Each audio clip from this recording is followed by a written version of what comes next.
Nah, saya akan buka dengan kalimat ini, dan ini penting sekali. Ya, ini penting sekali. Bagaimana cara mengenali luka batin kita? Segala hal yang membuat kita sensitif, membuat kita terluka, membuat kita nggak nyaman terkait dengan orang lain, itu bisa jadikan patokan, itu bisa membimbing kita untuk memahami diri kita sendiri. Kalau Anda nih ya, sama teman Anda dengan teman Anda, melihat suatu fenomena di depan Anda, dan teman Anda juga melihat. Teman Anda biasa-biasa saja, tapi Anda marah luar biasa. Fenomena itu mungkin pernah Anda alami juga di masa lalu. Atau Anda masih belum finish, belum selesai di pikiran Anda tentang itu. Atau ada hal-hal yang berkaitan dengan itu, yang mengingatkan kepada peristiwa di masa lalu. Gitu ya. Misalkan, Anda dan teman Anda melihat seorang ayah atau seorang ibu gitu ya, membentak anaknya di depan Anda. Ya. Anda bisa marahnya minta ampun, lalu sampai memprotes si ayahnya. Jangan begitu dong jadi ayah. Kamu kan gitu ya. Padahal Anda nggak kenal sama dia, gitu kan. Ya memang ayah atau ibu itu salah sama anaknya, mungkin terlalu kasar gitu kan. Tapi ada teman Anda yang bisa menguasai perasaan gejolak hati itu dan dia menahan diri.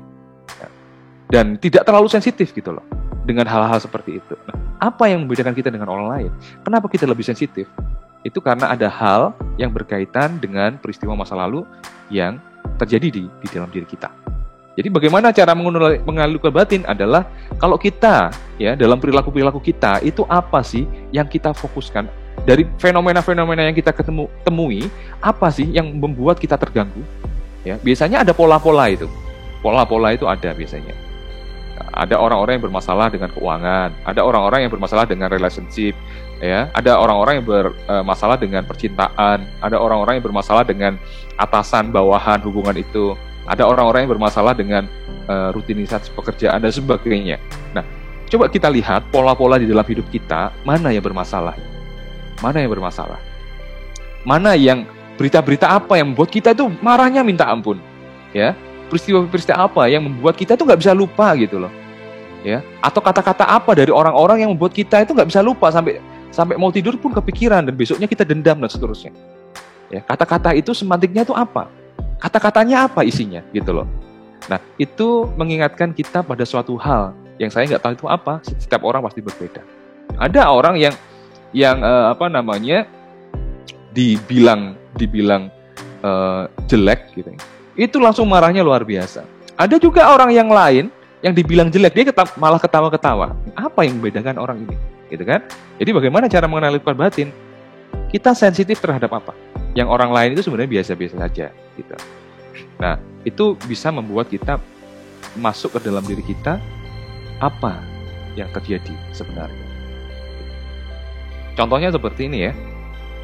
Ini sudah saya sampaikan kemarin dulu ini gambar ini, tapi saya tertarik nih. Saya benci sama ibu saya, tapi saya proyeksikan kepada dirimu, anakku, gitu kan. Dulu ibunya mendidik dia dengan kasar atau mengabaikan atau apapun itu sehingga dia si mama ini ya membenci si ibunya, ya. Dia membenci ibunya, tapi dalam normanya nggak boleh untuk benci ibunya, dia harus memendam itu, harus merepress itu.